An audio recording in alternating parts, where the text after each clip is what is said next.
child of God. So I was telling you about the parable with the father and his two sons and how he gave them both instructions about going to do some work in the vineyard. And the first son said, I don't want to go. But then later on he thought about it and then he did go. Okay? And then the second son, the father asked him to go and he said, yes, Father, I'll go. But he didn't go. So which of the two sons did his father's will?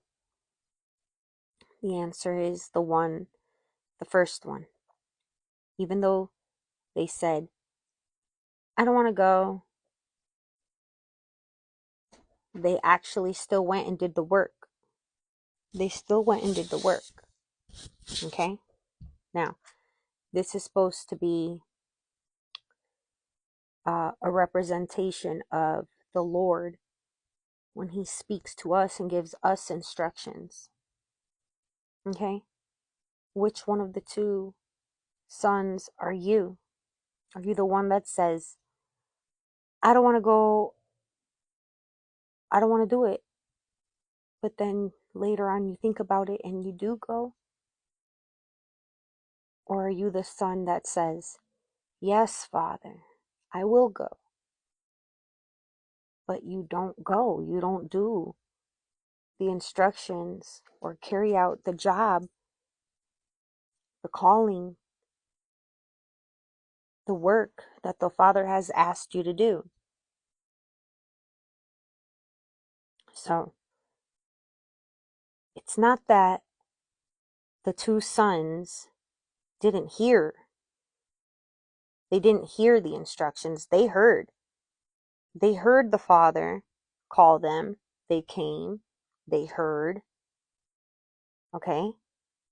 The difference is the obedience. The obedience. Okay? For some of you, the Lord has given you instructions and you're not doing the work that He's called you to do.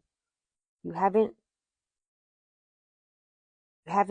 taken the first step. You haven't taken the initiative to follow the first set of instructions He has already given you. And that's disobedience. Because you've said yes. You've told Him you are going to go, but you haven't gone. You haven't done it. Okay.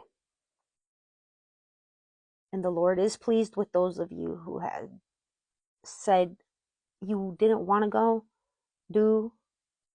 preach the gospel, make the video, give the tithe, give the money, help your neighbor, give the ride, whatever it was that God asked you to do.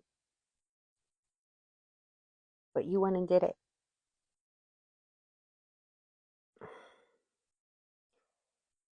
There's a parable about the bridegroom and how he invited his friends, but they were too busy to come to show up to the wedding feast, the great wedding feast. And they all had nothing but excuses. Oh, I just got married. I just bought an ox. I just bought, I'm busy. Pretty much they're all too busy to come show up to the wedding feast.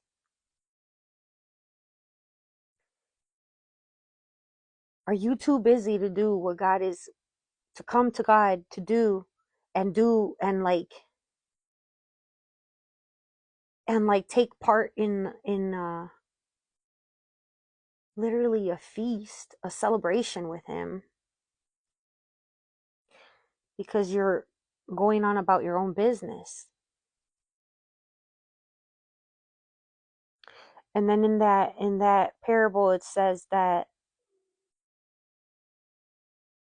the bridegroom sent out his servants to go extend invitations to the lame, the blind, the poor, people that were looked down upon in society. Okay?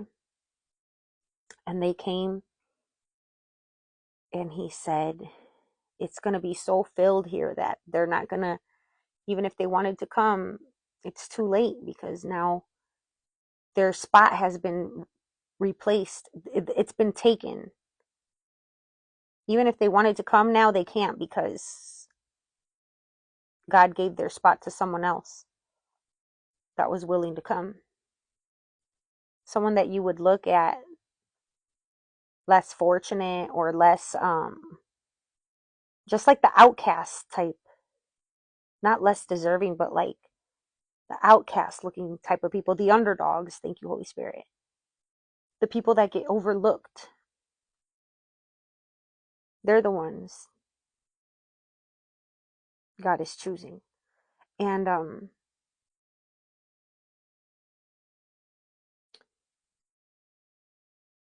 there also is a mention of a man that shows up and he's not dressed properly for the wedding feast.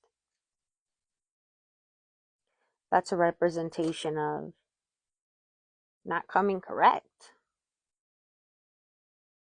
Not coming correct. Like, in your holy garments. Your holy garments.